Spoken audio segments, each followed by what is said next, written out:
We all want clean water, an abundance of natural wildlife, and a healthy and natural ecosystem for our children and their children to enjoy. But who benefits, and who pays the price? Recently, a number of agriculture and environmental groups came together to examine these and many other important issues. Join us as we examine the social and economic value of Saskatchewan's natural capital.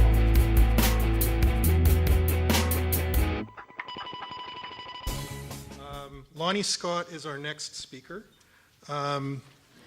She is I would characterize her as a modest leader in our community of practice around ecological goods and services concepts and policy development. Lonnie's one of the co-chairs of the federal provincial EGS working group that's been struck between provincial and federal agriculture departments and has had a fairly big role in that group's activities. She's currently the director of the Ag Environmental Knowledge Center with Manitoba Ag, Food and Rural Initiatives. She's a graduate of the University of Manitoba with a BSc in Agriculture in 1984, which is a pretty impressive achievement since you must have been 12 in 84, I'd say.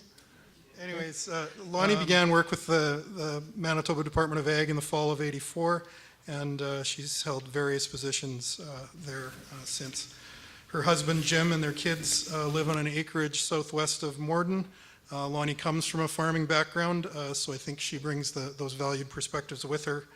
And she's going to be talking to us today from the Manitoba perspective, why Manitoba and MAFRE are interested in ecological goods and services concepts and options, some of the drivers for policy development there, and she'll touch a little bit on farmers as solution providers in this exercise. So, a few weeks ago, I actually had the pleasure of being the guest speaker to the University of Manitoba Aggie Grads Banquet. And when I talked about starting with the department in 1984, I quickly realized that most of them weren't born in 1984.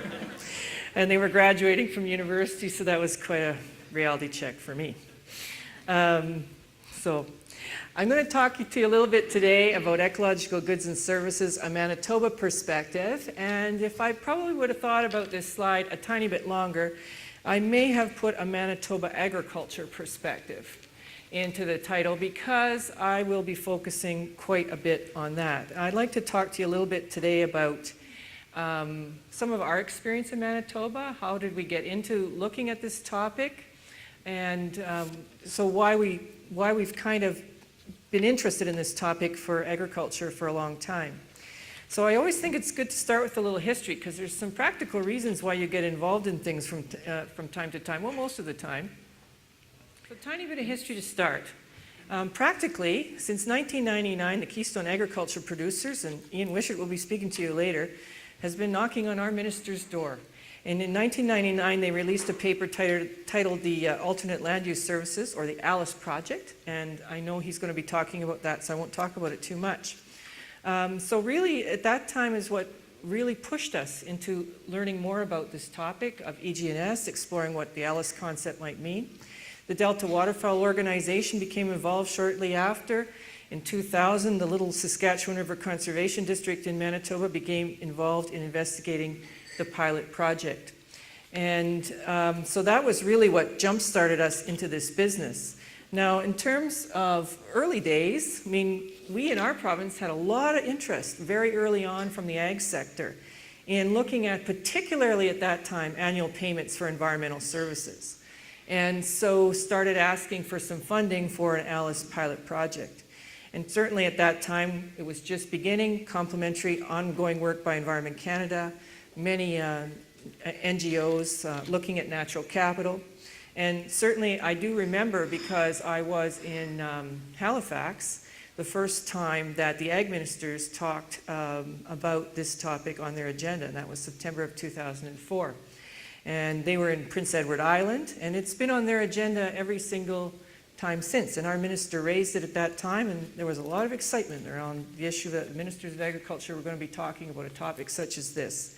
And so it's kind of been an exciting journey.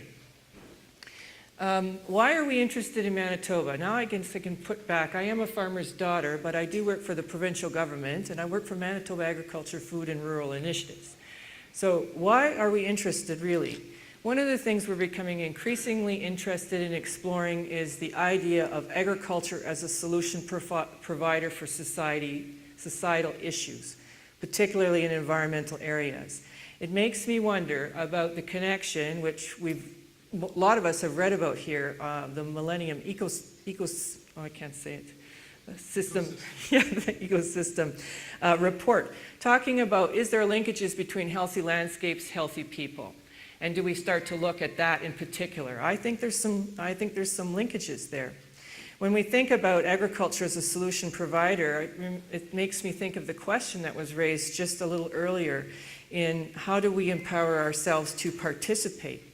And one of the things I've been thinking about is how do we work along educating farmers or working with agriculture producers in more firmly documenting their existing environmental asset. So if you know what you have, you can go to a marketplace to sell it. And if we provide a method for the documentation of the asset, then it makes it more credible in, a marketplace to potentially sell. So those are kinds of the things that I'm particularly interested in. Market size, Mike Kennedy talked a lot about market size, and for us in our province, when we think about market size, that sometimes is a bit of a problem. I won't spend too long on this slide. I mean, basically, I like to put in what I think of as a working definition of ecological goods and services at the start. So positive environmental benefits that Canadians derive from a healthy ecosystem, including clean water, air, and enhanced biodiversity. And we know that agriculture is a beneficiary and a provider. If we think about Manitoba in particular, one of the things that we have to think about is what is the drivers? What is the interest? Yes, the agriculture sector brought it to our attention. But the fact of the matter is there's been some other issues building in our province, and I don't think there's going to be any very big surprise. Water quality with the issues that we have around Lake Winnipeg in particular, and what we were seeing as algae blooms and kind of the loss of our fishing industry, and certainly just the aesthetics of that lake and what's occurring there. It's very sad. And climate change. We are a province who's committed to meet the Kyoto target, and so we think that some of that can be achieved through, of course, has to be achieved, I guess, on agricultural landscapes. We think of it as new. It's not new. It's just that the words get fancier and more complicated, I think, as time goes on. We just went through the APF initiatives, setting targets, reporting to Canadians, using scans, thinking about what we're doing, using environmental farm plans, providing incentives, looking at standards, at an emerging greenhouse gas offset system. These are all really EG&S items. So it's not that it's that new, it's just that it seems to be an increased focus. So in Manitoba, we like to think about things, well, this whole slide did not copy through here. Oh well. We like to think about agriculture in a multifunctional way. We talk a lot about rural development in our department. We talk a lot about what are the things that agriculture can provide. And one of the things I certainly never ever want to lose sight of is the fact that it's an industry that produces fiber, food, and fuel. And I think every once in a while we have to think about the importance of agriculture producing food for a hungry world. I think my title is Agri-Environment, and so I'm certainly concerned about environment policies. But agriculture is producing, it's a noble profession. I think it's producing food for a hungry world, and it's an important calling. So there are several things that we know that we get from agriculture ecosystems. Mike's talked a little bit about natural capital. We know that there's some things that are produced, some ecological goods and services. We know that there's some climate change potential. We know there's a cultural. And so we're trying to take a holistic approach, which makes it very complicated, but also I think we have to look at it in that way. Let's see. So I'm going to just take a minute. Pete asked me to kind of accelerate a bit, so I think I'm going to take a minute to talk about some of the activities that have occurred in Manitoba or are occurring right now. And one of the things that the previous speaker brought to my attention, I forgot to put on this slide, is the riparian tax credit. We've had a riparian tax credit program in the province for a long time, where we actually give a tax credit for the establishment of a riparian area. And it's been around a long time. I forgot to put it in the slide. So alternate land use services, we have a pilot project in the arm of Blanchard. Certainly we have another pilot project. It's a watershed approach for wetland restoration and retention. It's a Ducks Unlimited project, and their pilot project is in the South Tobacco Creek. And one of the things we've done recently that a lot of places haven't maybe done is we've been looking at some cost-benefit analysis for our province, in particular to looking at an EGS potential program for the province. And so I'll talk about some of these items. I know Ian's going to talk a little bit after me, so I was hoping we won't have too much duplication, which I don't think we will. And some of you have been to our Alice pilot project. I don't know if you have this slide. Do you have this slide, Ian? Okay, so we haven't duplicated there. So this is where the project is in our province, and a lot of people have heard about it. We're just in our concluding year of the project. Many partners in the project.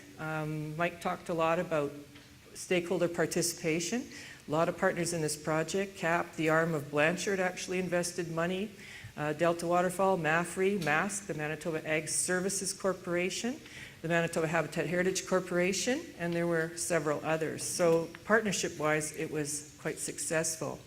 And I know many of you will be familiar, but certainly the principles, and you may be talking about that, Ian. We had never talked before. So basically, when we think about Alice, their statement has always been a mix of public and private ownership exists on private land, so the stewardship of natural capital must be a shared responsibility of both governments and landowners.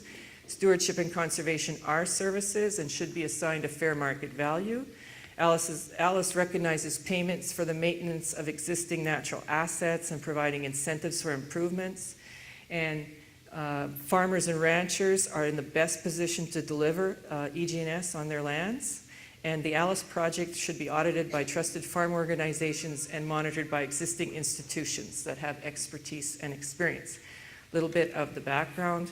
And generally, if you haven't heard, the 4 types of services that were supported in the Alice pilot project were wetlands, riparian, natural areas, and ecologically sensitive lands. And I'm not going to talk too much more about that project. I'm sure that we've done an evaluation that we could share with people as to what the project's been about. But the other project, and I won't talk about this one too much either, and some of you will be familiar, I see there's lots of Ducks Unlimited people in the crowd, is a project called the Integration of Watershed Planning and the Ag Policy Framework for the Provision of EGS, a pilot watershed approach for wetland restoration and retention. It's a really interesting project, Ducks Unlimited, University of Guelph, and University of Alberta.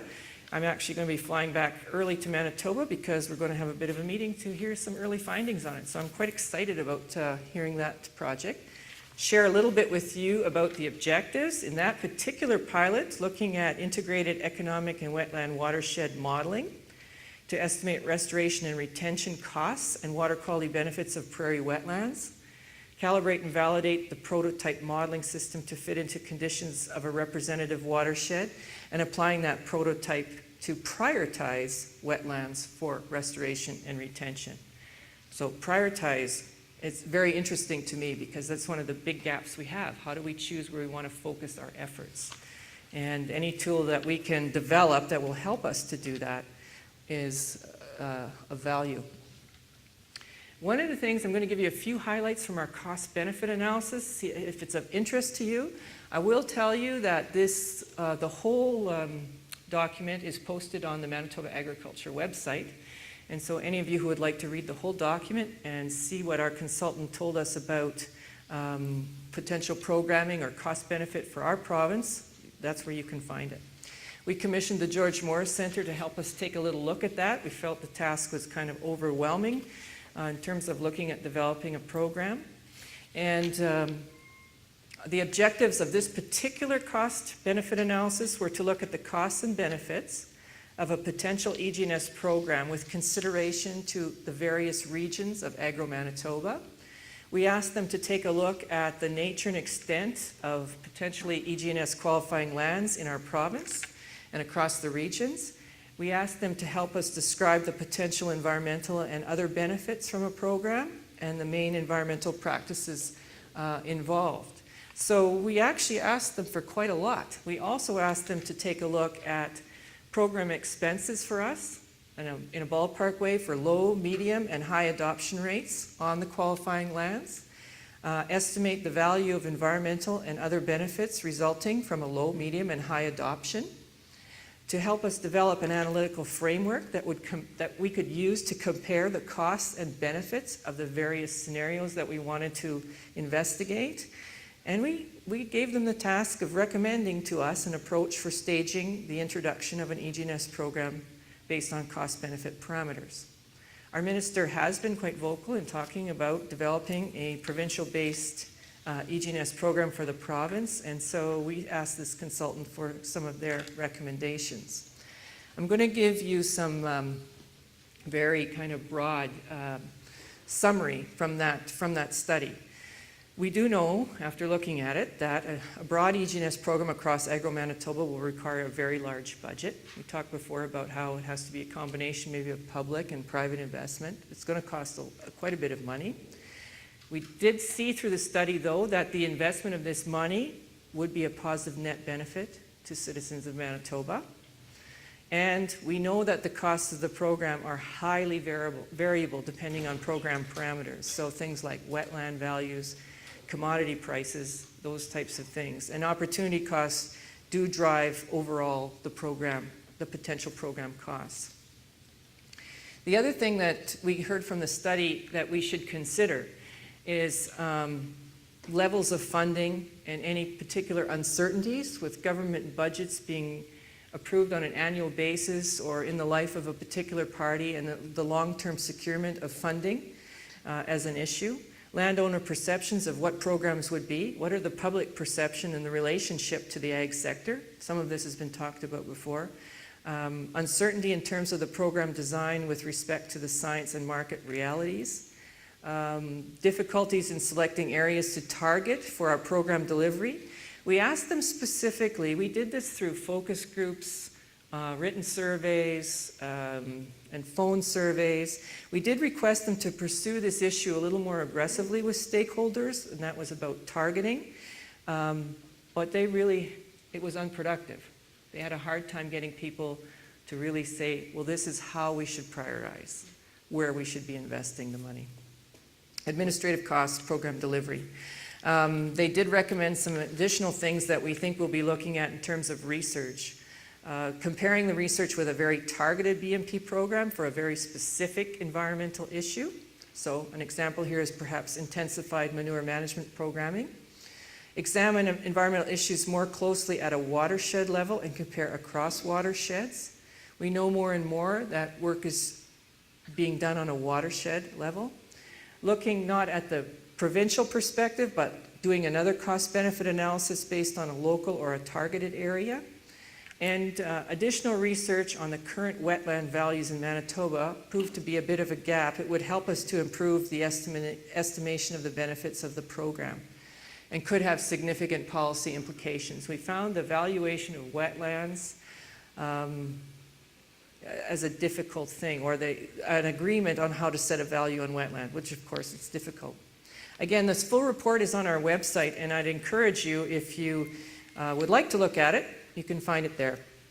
Now, I could not get on the internet last night, so I got one slide that's probably going to make some people not too happy, but we'll see. I was going to change it, but a lot of the time, or maybe not for Saskatchewan, I think people view Manitoba as looking kind of like this, at least, and I could be wrong in that perception, because this is kind of the farm that I grew up on. My father didn't have a field that was less than a quarter section, so you get a perspective, this is perhaps what it looks like. But, you know, the reality in our province is that we have, the majority of our land kind of looks like this, and with potholes scattered throughout. And so I think, as I've kind of mentioned before, you know, can we incent practices or have policies that actually put agriculture in a position to provide clean water with riparian programs? And The other one is, I always get Canada geese, and I mean to get ducks, and I always mean to change this picture, but I never do, so I apologize to the Ducks Unlimited people again. Can our farmers grow ducks as well as they can grow wheat? Can they grow them together? Can they grow wheat and ducks on the same land? I always think the southeast part of our province, we have a rare species of prairie-fringed orchid. And we have some investment there with Nature Conservancy, and there can be win-win situations. Can you run cattle on that, still have the prairie-fringed orchid? I think there's possibilities. I think it's a different way of looking. I think it's a different way of looking at it. How do we have best management practices where there can be perhaps both in some cases, and then how do we reward that? So we do know that ag producers have been providing services from ag landscapes which benefit all citizens. I don't think there's too much dispute. I think producers have been doing that. They do that because they're community members in many cases and have a commitment to the community. And depending on their outlook, and they have been providing services that benefit all of us, them included. We do think that agriculture can be a solution provider and can help in the maintenance of natural capital. We know we are losing. And this is the big debate I was just having at the lunch table. For governments, it's difficult. Where do you invest? Like healthcare, do you invest in prevention? Or do you 2 minutes. Or do you invest in repair? And so we have to find the balance. Okay, may provide producers further diversification options. So I'll speed up. Issues. For us, decision makers, not enough is known on the potential of the services that could be provided.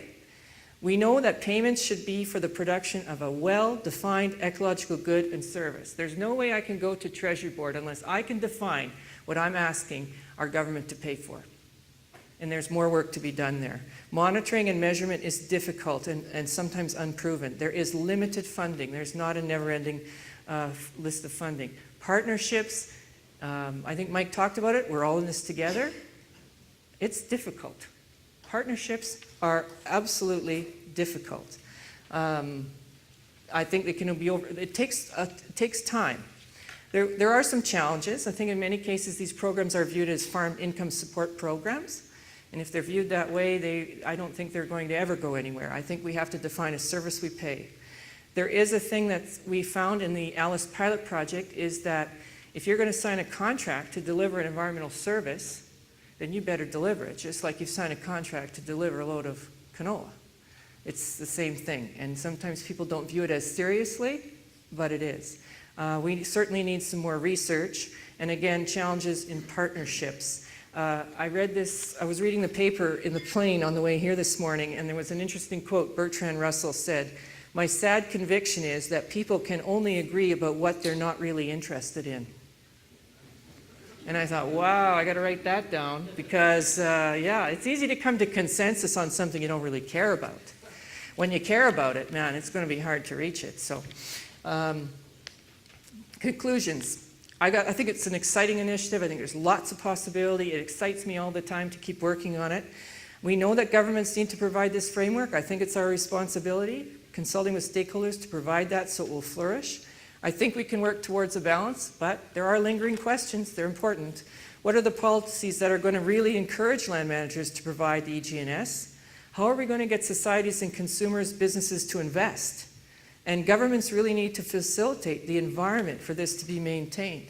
So, how do we put together the tools to achieve the objectives that we want? The maintenance of natural capital, the provision of EG&S, really, really difficult. What are the fiscal implications? Governments, there's a finite amount of money. What are the implications? How do we pick the best method for valuation? What exactly are we paying for? There's not a great consensus on that. And again, how do we communicate how important this is to the public? So, I thank you for your kind attention. Yeah, not too bad, eh?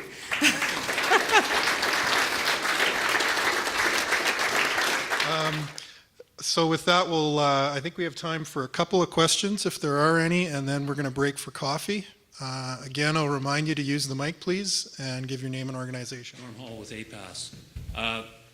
You mentioned the rare orchid, and how many incarnations has I'll bring up this term again, the Endangered Species Act, that that our federal government has brought forward. And in some of the early ones, you know, if there was a burrowing owl on your land, they were going to put restrictions on your use of the land. Whereas if we do this EG&S right, then we can put the Endangered Species Act within it and actually give incentives for producers to enhance their environment for these endangered species. And you'll find that humans respond much better to carrots than they do sticks. Mm-hmm. Well, I would concur. I mean, I don't think, I sometimes visit the Manitoba Habitat Heritage Corporation Board of Directors meetings, and we often have that discussion, and I always think from the farmer's perspective, wouldn't it be great if they could say, great, I got an endangered species on my land. It's an asset, great, but right now it isn't. You know, it isn't in some ways. Some ways yes, some ways no, but that's why I talk about the environmental asset. I like to work towards that. I like, you know, to work towards that as a documentation that adds value to your farm, it adds value to your property, because this is one of the other things that you have. But, you know. I was giving Lonnie a little bit of a hard time about an age joke, and as it turns out, Ian was the ag rep in Portage la Prairie when Lonnie was in 4-H, so I don't know what the math on that one is. And in Morden, oh, excuse me. So in true ag rep fashion, he's doing his presentation without PowerPoint, which I'm always impressed by, and will hold your attention, I'm sure, very well. Ian operates Agassiz Farms near Portage la Prairie with his wife Leslie, and he's currently serving his second term as president of the Keystone Agricultural Producers. He also sits on the board of directors of the Canadian Federation of Agriculture. He's been involved with CAP's business risk management and assessment and taxation committees, but is probably best known as the driving force behind the alternate land use services model, which launched as a pilot project in Manitoba in 2005. The Wishart's farm is split between forages, specialty crops, and potatoes, with a 200-head cow-calf operation. And judging by the number of meetings Ian goes to, I'm thinking his wife Leslie is a pretty capable solo farmer. Ian and his wife have two daughters, Rianne and CJ. Thanks, Ian, for being here, and go ahead. Well, thank you very much, and it is a pleasure to be here. Just to correct a couple things, we have had to roll back the size of the farming operation a little bit because, as Peter has mentioned, I'm not home as much as I used to be, and my wife has her own career. She's, besides being an Aggie like I am, she's also a chartered accountant who only does ag files, by the way, and she knows the ins and outs of case or agri-stability better than I do, and hates it just as much as most people. However, it is a good income source if you're an accountant. Anyway, I didn't do a PowerPoint for this, and my apologies for that, because I wasn't 100% clear what I was going to say to you based on what I heard earlier today. But I think I have a pretty good vision, because what you want to know is, what do we as farmers expect from an environmental goods and services program? And we've given that a lot of thought. I mean, we've, as the dates probably indicate, we've been playing with this for a little while, guys. As one of the Reeves in the pilot project said, if you've been going with a girl that long, you'd have given up his bad deal long ago.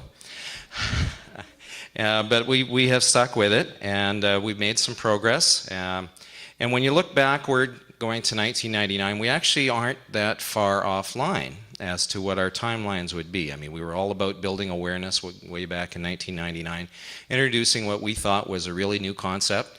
Turns out there were other places in the world that were already doing it, but that was all right. We learned from them a little bit. And we thought, well, if we're going to do this, we need to get some pilots out there. And lo and behold, we got one going in Manitoba, and now there's there's 9 more all across Canada, and now we have PEI doing more than just a pilot. And then our next proposal, way back when we designed it, was that we're going to take a phased-in approach to get this implemented province-wide in Manitoba and then hopefully nationally. And that's where we are right now, and I don't apologize. I hope Lonnie's listening really good, because we're lobbying for that, Lonnie, as she knows. And it's a long, slow process to change people's thinking.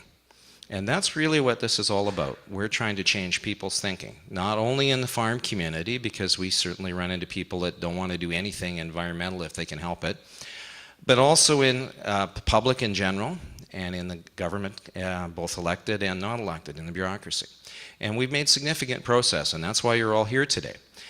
Here to talk about something that 10 years ago wouldn't have filled this room, nowhere near. So it's a good sign. Now, what do we want as producers from an ecological goods and services system? Well, primarily it's all about recognition. Recognition, you know, we've had that in the past from stewardship and that sort of thing, as pats on the back. Sometimes the odd award, that type of thing. Maybe a sign at the end of the lane said you're a good guy. But this is a little bit more than that. This is all about a more direct type of recognition. It can be, and we talked about, with the economist, we talked about all of the different tools that can be used to generate a financial recognition. And, you know, some will work in our situation here in Canada, and some, frankly, are pretty tough to put in place. Adding a ecological or environmental price to the commodity we sell, we'll never see it. That's the reality of the marketplace. But there are other mechanisms, and government is one of them, and tax credits and all of these things are all part of that, and I'm not going to touch too much on that. But what do we need to do with all of this? Well, Lonnie mentioned, and other people have mentioned, water quality is a huge issue in Manitoba. So is greenhouse gases. Frankly, even though greenhouse gases prevent the current opportunity for us to build, because carbon credits in our lexicon is nothing more than an environmental good and service, environmental good that we're trading for, we do believe that water quality is also one of the big risks to society. Nutrient loading is also one of the big risks to society. And if you look around the world, you'll find that there's been more action driven by that than there probably has been by greenhouse gases. Issues like biodiversity, and certainly there are enough conservationists and wildlife groups in the room where biodiversity is a big factor, habitat related to that. Endangered species were mentioned, and I prefer not to think of farmers as an endangered species, but one of the definitions, by the way, besides breeding pairs, is able to reproduce themselves in adequate quantities. We're nowhere near that. And that's quite a problem. We're not getting the young farmers back. And that is not good for your future. So you do have to keep that in mind. Things like landscape in general. The landscape that we're all used to seeing in Western Canada isn't the native landscape. It's generated by agricultural practices. And the same thing applies to Europe and the United States. What people think is aesthetically beautiful is an agricultural landscape. So it's a factor. And we touched briefly on some of the social aspects, the strength to the rural community, the change in thinking, people working together as a community again. These are some of the things that we really need to focus on. Now, in terms of the income stream, which we view this as ecological goods and services, ecosystem services is what we actually prefer. The goods and services sounds a little bit like a tax proposal. We think they should be stackable, and we certainly are working towards doing that. Carbon credits will be one of the easier ones, I think, to stack. But water quality will be something that we certainly have to recognize. If we can do something in terms of habitat, in terms of biodiversity, those are also ones that we can identify. The real challenge, of course, is how much value do you put on these things? And how do you discover that value in the marketplace? And you can study the value, and there's been a number of very excellent studies done over the years that have put some pretty high numbers on it. Whether they're the right numbers or not, that's hard to say. But the reality is you have to be prepared to pay the producer enough to actually get them engaged and do this. So whether or not that's the land opportunity cost or something slightly less, or preferably something slightly more if you start stacking these things all up, that's what's got to be decided. And that was one of the things we were trying to find when we did the ALICE program. And as I said earlier in my question or statement or whatever you want to put it, We probably didn't get that perfect. In fact, I'm sure we didn't get it perfect. But it was quite a while ago, and some of the issues that we're currently dealing with now, we hadn't valued in the same way that we do now. So certainly we'll see a shift. One of the things that is very important to us is that this be a working landscape model. And someone mentioned the set aside and no practices or no use being the high value, and that was clearly wrong. We always have believed in a working landscape model. What we were attempting to do was share the value from what the practices were on that landscape. And I'm not sure that that's the way to go now. I think we need to further recognition that working landscape is more valuable than fully set aside in many cases, in most cases.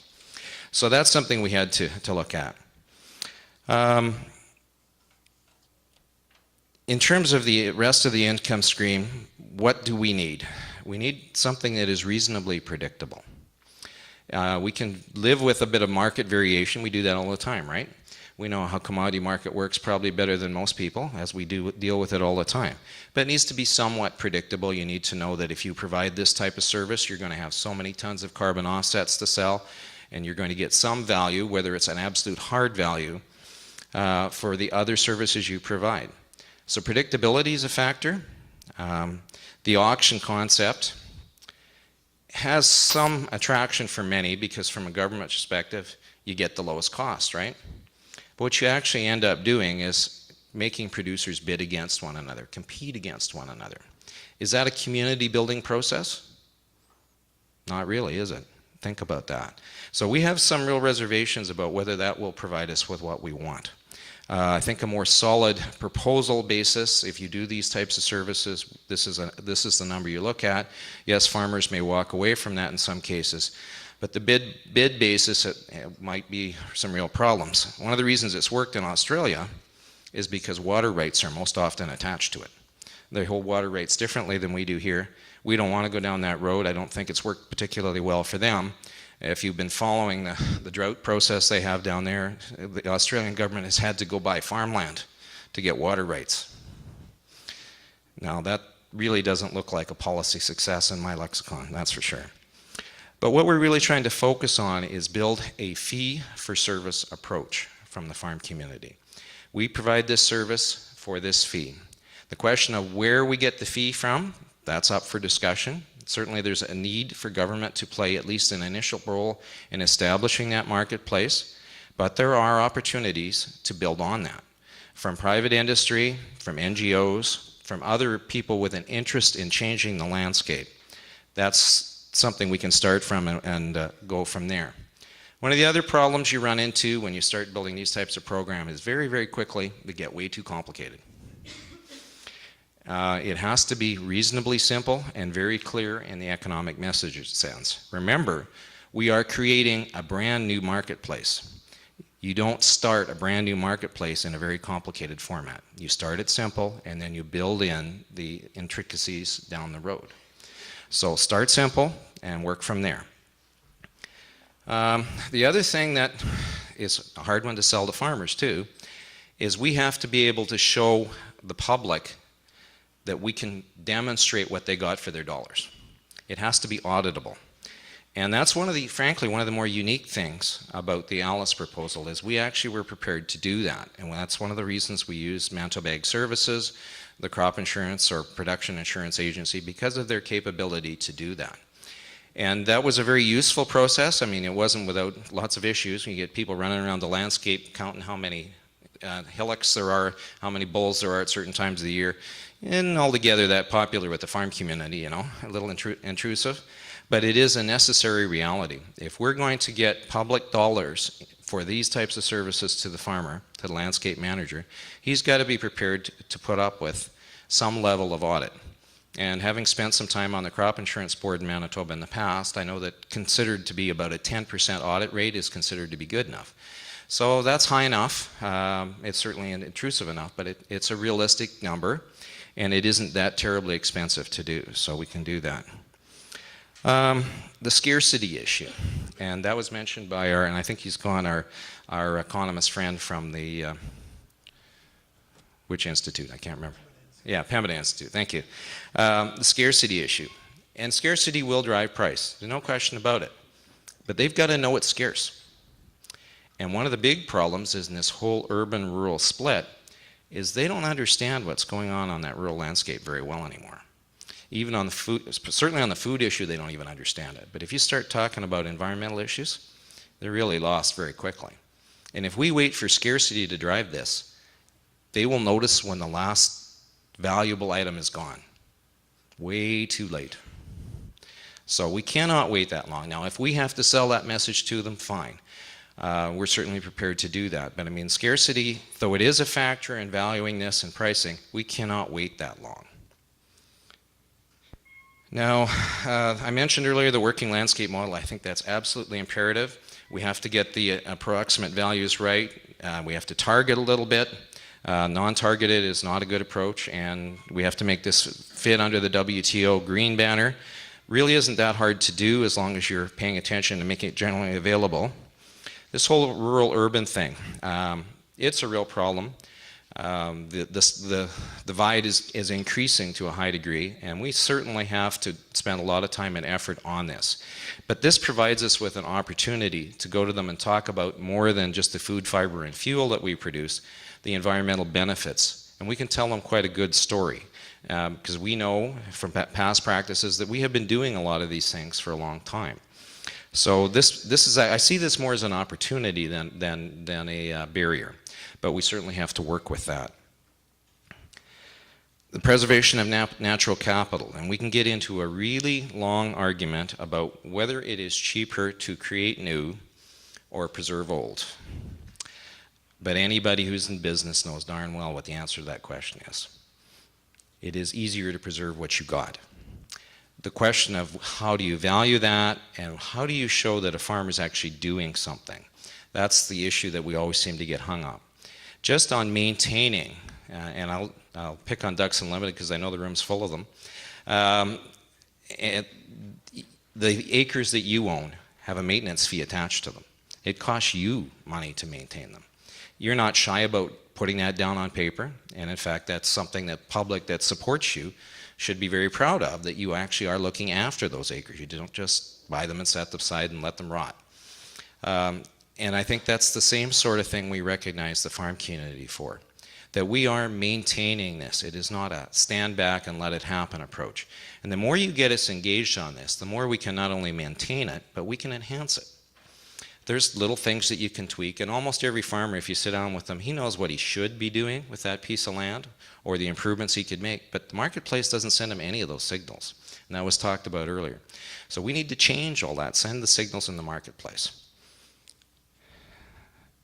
One of the other things we need to get is, and whether you believe in global warming or not, we need to get a more robust type of agriculture in Western Canada, able to withstand the climate changes, the variations that we're going to get theoretically more of. The more water that's out there, the more green space that's out there, probably the better off we all are. In terms of government, one of the things that they need to look at is they do spend millions of dollars every year on agricultural safety nets. It varies a lot, but the number just keeps going up and up. And if you chart that against farmers' income, we change nothing. Farm income is stable or downward trending depending on the year. And government spends more and more and more dollars to get there. Are they happy with that? What do you think? They're not very happy with that. They want to see some results for their dollars. And it may be time to stop and think about whether or not we're spending the dollars in the right place. And I know this isn't a popular message even in the farm community, but paying us to do what we've been doing when it's losing money is not the right thing. And we need to think about taking some of those dollars, not all, but some of those dollars, and paying farmers for the ecological services that they provide, and making that economy and the rural economy much stronger for it. So we will shift our dependence on that check in the mail to a dependence on a fee-for-service approach. And I think that's a move in the right direction. It is not an easy concept to sell with everybody, but I think it's time we started to talk quite seriously about that. And one of the opportunities around that was in the last budget, where the federal government said, they were going to fund an AgriFlex program. But the AgriFlex program couldn't be part of business risk management. It had to be some other type of funding. And of course, to boot, it had to be WTO green. Well, I couldn't have written that a whole lot better, other than there's maybe not enough money there.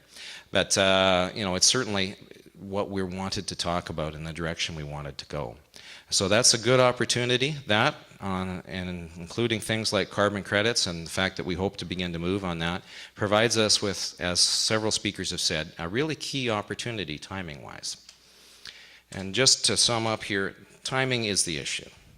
A good idea, as my father always said, is great. You just have to have it at the right time, not later. And timing is a big issue. And that's, I think, what we see here as an opportunity in timing. I certainly agree that there's more study necessary, putting values on these things and understanding how they go, how it works in ecosystems and where it starts and where it finishes. We don't know all of this by any stretch. If you want to get really confused, try to do nitrous oxide emissions from soil. That's even more complex. But we need to continue study. But in the meantime, that doesn't mean we stand still. We actually have to initiate and start something in this area, begin a phase-in approach to do this. Start with the areas you understand best that send the clearer message, and work out from there as the information becomes available. It's all about an adaptive management approach. And those of us in agriculture on the farm do this all the time. I know it's not necessarily what government does in terms of the way they approach things. They tend to deal in longer-term blocks. That's going to be an issue in terms of change. I'm almost done anyway. But I mean, certainly we need to move in this direction. So standing still is not an option. And what you're really trying to achieve here is that change in thinking that I started out on. Come back to that change in thinking. And the best way to put that actually came from a farmer in the Blanchard Pilot Project, and he's approaching retirement, but he runs a big farm. He has children taken over. He's the perfect model of a family farm, if you ask me. And he said it was the first time in his entire life that he farmed around a wetland and didn't think about how to drain it. Now that's the change in thinking you've got to accomplish. So thank you very much. I'll be around to answer questions.